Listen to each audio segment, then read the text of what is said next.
Kandidati i Partisë Socialiste për deputet në qarkun e Vlorës Ardit Bido thotë se Vlora ka nevojë për një përfaqësim në parlament që të flitet më shumë dhe të jetë zëri përfaqësues i të gjithë vlonjatëve.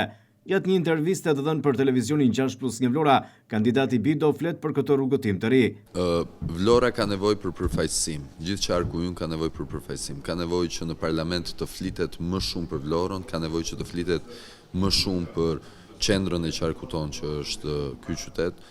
Dhe ka nevojë që të trajtohen problematikat edhe në parlamentin e shqiptarëve.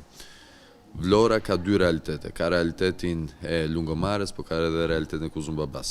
Dhe këto realitetet cilat janë punë të bashkisë, punë të qeverisjes qendrore, ka nevojë për atë hallkën e ndërmjetshme që është deputeti përfaqësues i qarkut.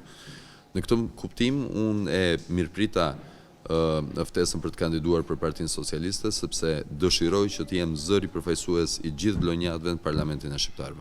Kandidati i Partisë Socialiste për deputet në qarkun e Vlorës Ardit Bido thekson se qytetarët po e mirëpresin ofertën e tij politike dhe se Vlora ka nevojë për një zë patriotik në parlament, një zë që sipas tij ka munguar prej vitesh.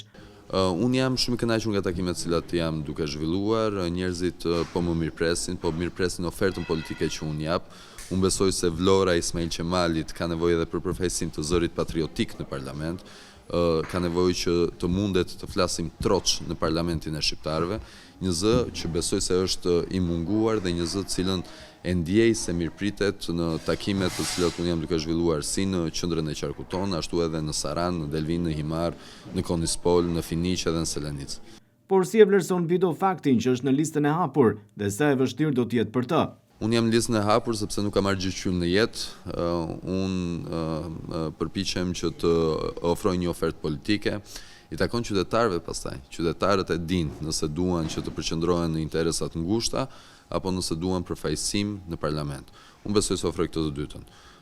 Dhe në këtë kuptim i takon çdo vlonjati që përpara se sa të votojë të peshojë alternativat dhe të gjykojë nëse do të përfaqësohen më mirë në parlament nga unë apo nga kandidatët e tjerë, nëse do të përfaqësohen më mirë nga ajo çfarë unë kam përfaqësuar në 17 vite në jetën publike, apo se do të përfaqësohen më mirë nga opozita e aleancës anti-shqiptarisë madhështore që çdo ditë më shumë po tregon maskën e vet.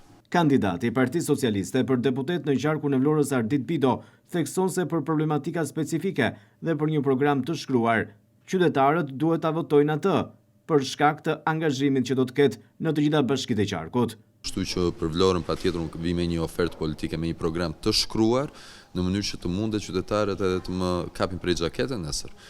Tek arditbido.al mund të gjeni të shkruar të gjitha angazhimet që unë marr për secilën bashki, përfshi Bashkinë e Vlorës, Bashkinë e Selanisës dhe Bashkinë e Himarës që përbëjnë ish rrethin e Vlorës, në të cilën ne ka nevojë që programi i Partisë Socialiste dhe zhvillimi që mund të vi vetëm nga Partia Socialiste dhe nga Edi Rama, të mund të detajohet në nivel lokal në atë që thash, në hallkën ndërlidhse mes pushtetit vendor dhe pushtetit qendror që është deputeti i zonës. Kandidati i Partisë Socialiste për deputet në qarkun e Vlorës Ardit Bido ka një mesazh edhe për qytetarët e Vlorës që të gjykojnë me thjeshtësi, por edhe me mendje më 11 maj.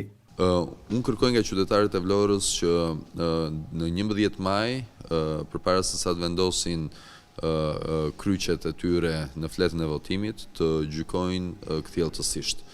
Nëse Aleanca Anti-Shqiptarisë Madhështore përbën alternativë reale, apo nëse përbën një amalgam interesash të çuditshme të cilat nuk i shërbejnë zonës tonë. Dhe pastaj të gjykojnë dhe cili do të jetë zëri i cili realisht do të përfaqësojë nevojat dhe interesat, angazhimet të cilët secili prej kandidatëve merr.